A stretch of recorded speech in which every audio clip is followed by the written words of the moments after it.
Bakit hindi ka laging pumupunta sa dentista?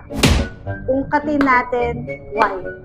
Siyempre, nakaupo ka lang dyan. Oo. Nakaupo ka ngayon, ayaw mo, pero minsan naisip mo, ba't di ka kaya ako dumaan sa dentista? Number one, mga kachikahan. Siyempre, takot ka sa dentista.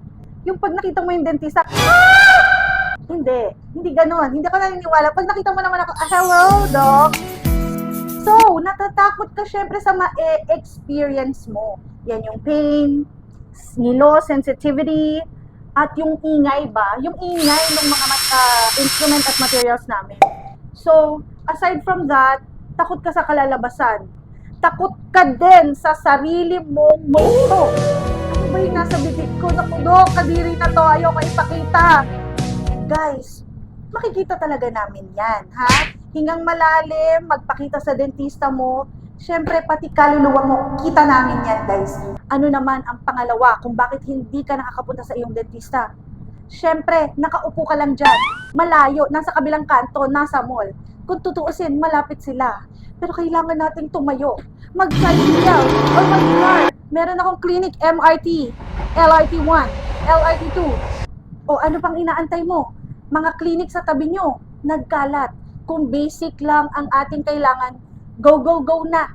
Hindi na yan malayo unless kung talagang nasa bundok tayo, island. Ang panghuli na laging sinisisi pag hindi tayo makapunta, syempre, ang phobia or ang takot sa budget.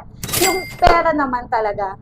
Napakahirap niyan, ha? Kasi kahit ako hindi ko kayo mabigyan ng pera para lang ma-solve natin yung problem nyo. Try nyo na lang muna pagawa yung mura. Check up. Nasa ano lang yan, 500, 1,500, 2,500. At isa pang makakatulong, cleaning muna. Oo, cleaning muna, pasta, isa, dalawa. Malaki na ang mararating niyan. Kung pustiso ang kailangan mo, maganda ka talaga. Maganda ka ng konting thousands. Kahit sa mga illegal, thousands yan, ha? So, do the basic first.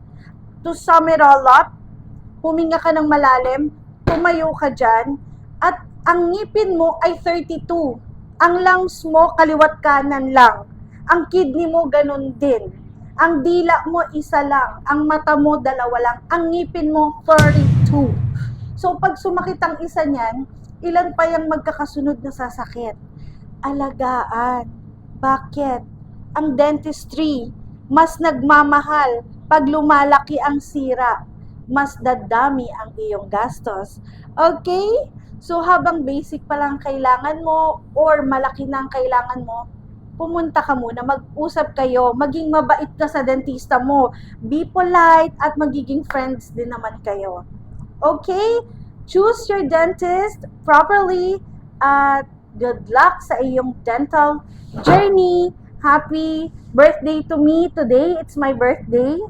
And have a great teeth day!